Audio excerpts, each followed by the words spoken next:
Hello everyone, welcome back online world current affairs. आज का हमारा टॉपिक है संज्ञा। आज हम संज्ञा टॉपिक को डिटेल से पढ़ने वाले हैं।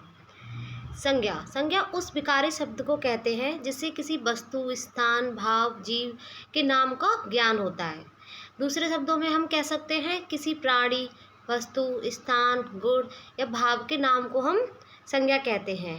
जैसे प्राणियों का नाम मोर, घोड़ा, अनिल, किरण आदि।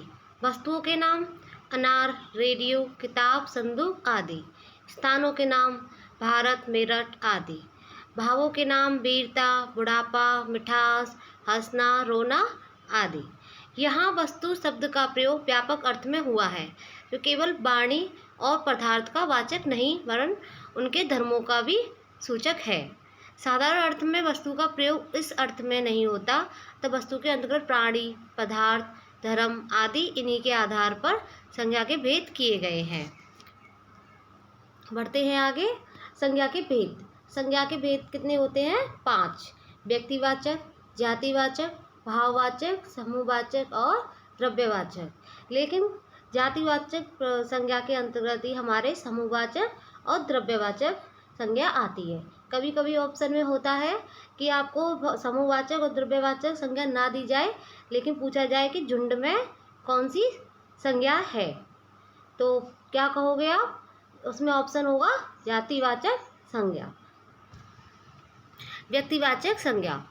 जिस शब्द से किसी विशेष वस्तु, व्यक्ति या स्थान के नाम का ज्ञान हो उसे हम व्यक्तिवाचक संज्ञा कहते हैं। जैसे व्यक्ति का नाम रवीना, सोनिया, श्याम, हरि, सुरेश, सचिन आदि।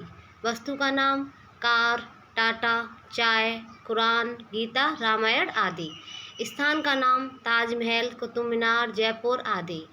ऐसे ही दिशाओं के नाम उत्तर, पश्चिम, दक्षिण, पूर्व। देश के नाम Bharat, Japan, America, Pakistan, Burma. राष्ट्रीय जातियों के नाम भारतीय, रूसी, अमेरिका।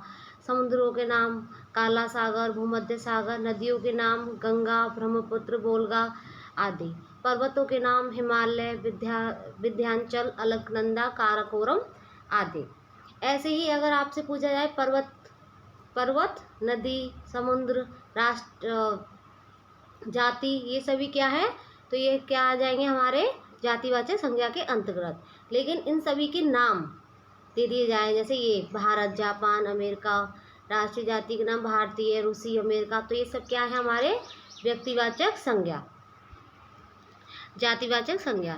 जिस शब्द से एक जाति के सभी प्राणियों अथवा वस्तुओं का बोध हो उसे हम जातिवाचक संज्ञा कहते हैं। जैसे बच्चा, जानवर, नदी, अध्यापक, बाजार, गली, पहाड़ आदि। जैसे लड़का, पशु, पक्षी, पक्षियों, वस्तु, नदी, मनुष्य, पहाड़ आदि। पशु पक्षियों से गाय, घोड़ा, कुत्ता आदि सभी जातियों का ज्ञान होता है। नदी से गंगा, यमुना, कावेरी आदि। पहाड़ कहने से संसार के सभी पहाड़ों का बोध होता है। लेकिन उनके नाम आ जाए तो किसका ज्ञान होगा? अगर गाय की प्रजातियों का नाम, घोड़ा की प्रजातियां होती हैं, या फिर लड़का, ये सब क्या है? जातिवाचक। लेकिन इनके नाम दे दिए गए हैं तो ये क्या कहलाएंगे? ये चीज़ें दिनेश, सतीश, राजेश, ये क्या आ जाती हैं? हमारी व्यक्तिवाचक संज्ञा के अंतर्गत। अगर ये नदियों के नाम गंगा, यमुना, सरस्वती ये दे दिया जाए तो ये क्या है? हमारी व्यक्तिवाचक संज्ञा। लेकिन नदी दी गई है तो क्या है दोस्तों? हमारी ये जातिवाचक संज्ञा। भाववाचक संज्ञा। थकान, मिठास, बुढ़ापा, गरीबी, आज़ादी, हंसी, चढ़ाई, साहस, वीरता आदि शब्द भाव, गुण, अवस्था तथा क्रिया के व्यापार को बोध करा रहे हैं, इसलिए ये भाववाचक संज्ञाएं हैं। जैसे उत्साह, ईमानदारी, बचपन आदि। इन उदाहरणों में उत्साह से मन का भाव है, ईमानदारी से गुण का बोध होता है। बचपन जीवन की एक अवस्था या दशा को बताता है, अतः उत्साह, ईमानदारी, बचपन आदि सब भाववाचक संज्ञा है जिसे हम महसूस कर सकें। जैसे रोना, हंसना, हरियाली, बुढ़ापा, तो वो क्या कहलाती है हमारी दोस्तों? भाववाचक संज्ञा। जातिवाचक संज्ञा से भाववाचक संज्ञा बनाना। जैसे स्त्री क्या है हमारी? जातिवाचक संज्ञा। लेकिन स्त्रीत्व, स्त्रीत्व का भाव क्या कहलाएगा हमारा? भाववाचक संज्ञा। भाई, भाई क्या है? जातिवाचक संज्ञा। और भाईचारा, भाईचारे का भाव क्या कहलाता है हमारा? भाववाचक संज्ञा। मनुष्य से मनुष्यता, पुरुष से पुरुषत्व या फिर पौरुष, शास्त्र से शास्त्रीयता, जाति से जातीयता, पशु से पशुयता और बच्चा से बचपन, ये सभी हमारे क्या कहलाते हैं दोस्तों? भाववाचक संज्ञा। और ये जातिवाचक संज्ञा। विशेषण से भाववाचक संज्ञा बनाना, जैसे लघु, लघु से लघुता, लघुत्व, लाघव। वीर से वीरता, वीरत्व। वीरता को हम कोई देख सकते हैं, लेकिन ये एक भाव है। एकता, एकत्व। चालाकी, चालाकी को हम देख नहीं सकते, लेकिन इंसान के अंदर चालाकी होती है ना, वैसे ही ये चालाकी क्या है हमारी? भाववाचक संज्ञा। खट्टा से खटाई, गरीब से गरीबी, गंवार से गंवारपन, पागल से पागलपन, ये सभी दोस्तों क्या है हमारी? भाववाचक संज्ञा। और ये क्या है हमारे? गुण जो इंसान के अंदर होते हैं उन्हें हम विशेषण कहते हैं। क्रिया से भाववाचक संज्ञा बनाना, खोजना से खोज यानी क्रिया, जिसके पीछे हमेशा ना लगा हो, सोना, हंसना, गाना, जीतना, रोना, लड़ना, पढ़ना, चलना, वो सभी हमारी क्या कहलाती हैं? क्रिया। अब हम क्रिया से भाववाचक संज्ञा बनाते हैं, जैसे खोजना से खोज, सीना से सिलाई, जीतना से जीत, रोना से रुलाई, लड़ना से लड़ाई, ये सभी हमारी क्या है? भाववाचक संज्ञा। संज्ञा से विशेषण बनाना, जैसे अंत से अंतिम, अर्थ से आर्थिक, अवश्य से आवश्यक, ये सभी क्या है? संज्ञा से विशेषण। क्रिया विशेषण से भाववाचक संज्ञा बनाना, जैसे मंद, मंद माने क्या होता है? धीरे, मंद से मंदी, दूर से दूरी, तीव्र से तीव्रता, शीघ्र से शीघ्रता, ये सब क्या हमारे दोस्तों? भाववाचक संज्ञा। अव्यय से भाववाचक संज्ञा बनाना, जैसे परस्पर से पारस्पर्य, समीप से सामीप्य, निकट से नैकट्य, सावास से सावासी, ये सभी हमारी क्या है? भाववाचक संज्ञा।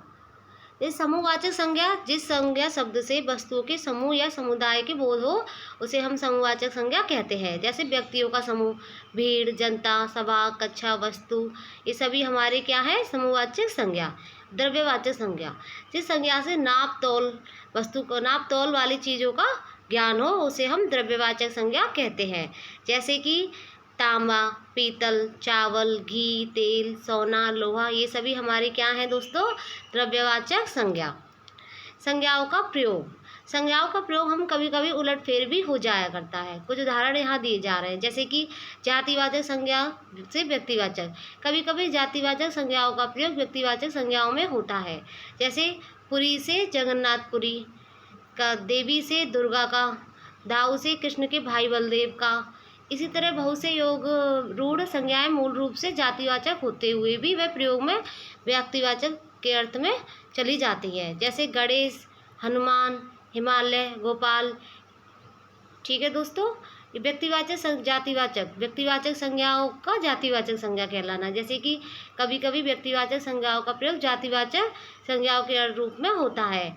जैसे कि गांधी अपने समय के कृष्ण थे, यशोदा हमारे घर की लक्ष्मी, तुम कलयुग की भीम हो, इत्यादि। भाववाचक से जातिवाचक, कभी कभी भाववाचक संज्ञाओं का प्रयोग जातिवाचक संज्ञाओं में होता है। जैसे कि पहरावे से पहनने के वस्त्र का बोध होता है। संज्ञा के रूपांतरण, लिंग, वचन और कारक से संबंध। संज्ञा विकारी शब्द है, विकार शब्द रूपों का परिवर्तित अथवा रूपांतरित करता है। संज्ञा के रूप में लिंग, वचन और कारक चिन्हों के कारण बदलते हैं। लिंग के अनुसार नर खाता है, नर खाती है, लड़का खाता है, लड़की खाती है। वचन के अनुसार, ऐसे ही कारक चिन्हों के अनुसार। सो दोस्तों, ये थे हमारे संज्ञा प्रकरण। तो अगर आपको हमारी वीडियो अच्छी लगी हो तो हमारी वीडियो को लाइक करें और शेयर करना ना भूलें और हमारे चैनल को सब्सक्राइब करें।